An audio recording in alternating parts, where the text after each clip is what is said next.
Hi everyone, and welcome to the first Plan With Me video. I've been asked by friends and family to make this video a few times now, and I figured it was best to start with one of my busiest months, September. Please check out my Patreon for more content related to this video. In this video, I'll also share my evolution of my planning systems from a pre-made weekly planner to a lined journal to a mini binder to my current setup in the disc-bound journal system. I'll be linking every single source of the ideas I used in the description box, so be sure to check it out. This is the very first planner I used in my current workspace, a Me2We weekly planner I got as a gift.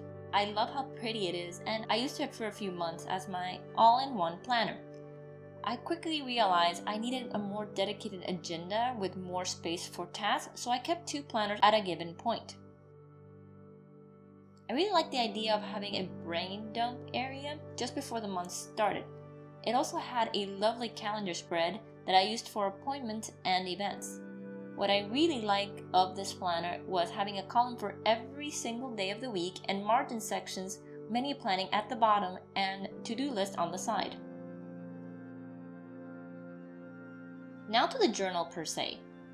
I wanted something I could use to plan my ever-growing freelancing tasks and hold information related to that in a portable manner. I also wanted to keep it affordable, so I picked up a UB lined journal for $5 and used it as my work agenda. I kept using the Me2We planner as my personal planner to keep both areas of my life separate. The problem was I was used to leaving the personal agenda at home so I wouldn't lose track of it, but I kept needing to refer to it. That led me to change into the binder system later on. I like how it held together with a band as it got thicker, and you can see I added tabs to separate the contents by month. I used this system from December to April, and it allowed me to figure out what modules worked for me. I'm going to show you how my old system worked on the last month I used this journal, April. I started making monthly covers on and off when I had the energy to do so. I used two calendars every month, one in the rapid log system and the other as a full month spread. I used a rapid log for appointments and deadlines I have for the month. I like to keep a small preview of the next month for quick reference. I used a traditional calendar to block days according to tasks. They both complement each other rather well, and I fill them up on a weekly basis. I used to make a monthly idea dump page and a goals page for all the tasks I wanted to accomplish that month. Both got merged into a single page layout because I got tired of making each layout every month, but it worked super great. This is what my weekly dashboard used to look like before I abandoned them. I had a breakdown of each day's task on the left and repeating elements on the right. I also had a preview of the upcoming week and any current projects in color code. Based on the weekly tasks, I would use the rapid log format and tie it to an hourly rapid log system. This is my next journal system using a mini binder. I wanted to be able to move things around and still keep it portable. I set this up for under $8 and focused on DIYing as much as possible. I'll put a link to a wonderful tip about moving things in this type of format in the description box if you want to try it out. I pretty much migrated most of the systems from the lined journal. One of the advantages of this system is keeping the freelance and the personal sides in one, admittedly cute, place. I separated them using tabs we'll go over in the disc-bound in a bit. I kept this system from May to July before transferring to the disc-bound, and I kept the modules that really worked for me. I stopped numbering the pages and making an index since the pages are meant to move about. As you can see, my bullet journals are not super elaborate or decorated aside from the covers and pretty lettering. I like to save my creative energy for my illustrations and panel work, so I keep my bureau simple and effective.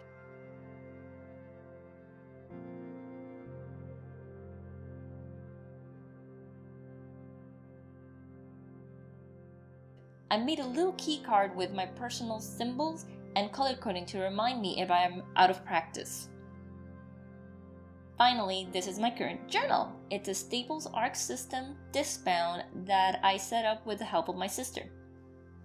I went with a full black set to make it visually unified and easy to match with any handbag. I made a quick dashboard to separate the art and home planners. I'll be focusing on the art side since I'd rather keep the personal stuff private and they're just to-do lists and calendars. So I decided to consolidate everything to 6-month I transferred the monthly goals and task modules.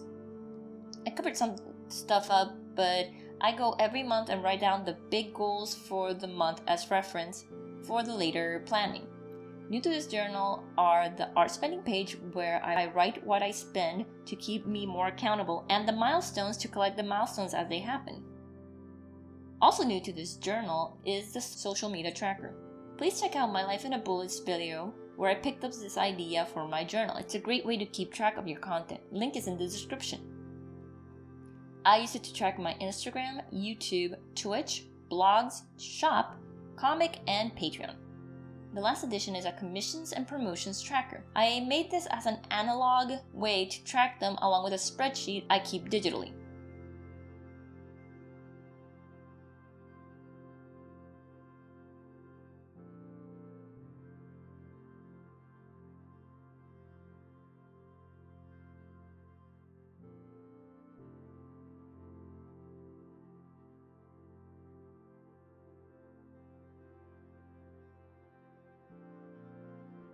Up next is a quick time-lapse of my monthly setup of the calendars. Like I said before, I consolidated the dashboard into a single page with 5 weekly goals.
What is really important in my organizing system is that I make the habit of taking the time to plan and following through with the task. I'll confess that the few times that I've fallen off the habit is because I'm too tired to be bothered with the pretty layouts.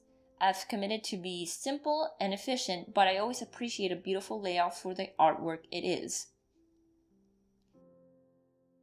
Lastly, I'll be sharing my reference module. I keep a little disc-bound ready ruler I picked up while setting up this journal right there. Right next to it is a quick reference table I made when I need to calculate a particular fraction when I do measurements for framing or art condition reports. It's pretty much ingrained in me from working and being interested in art conservation. The next page is a quick swatch sheet of all my markers to plan out marker pieces. I will totally recommend you make a swatch page of the materials you use if you can. The next page is a swatch sheet with my current watercolors. It's been great having these around for when I run low on supplies. I can just reference it and ask for specific colors. I also have a swatch of the Crayola Super Tips I got for highlighting and decorating. Finally, my last reference is for my envelope punch card which I used to create custom envelopes for shipping artwork. The last few details are just accessories I picked up to hold my papers and pen. Well, let me know in the comments, what is your planning system when art making? Do you use a pre-made planner or do you DIY it? Do you make videos simple or full of art? If you have any tips, feel free to share them. As always, thank you so much for watching. If you enjoyed this video, please hit the like button. And if you want to follow my art journey, please subscribe to my channel or check out my Patreon. I'll see you all in the next one. Bye!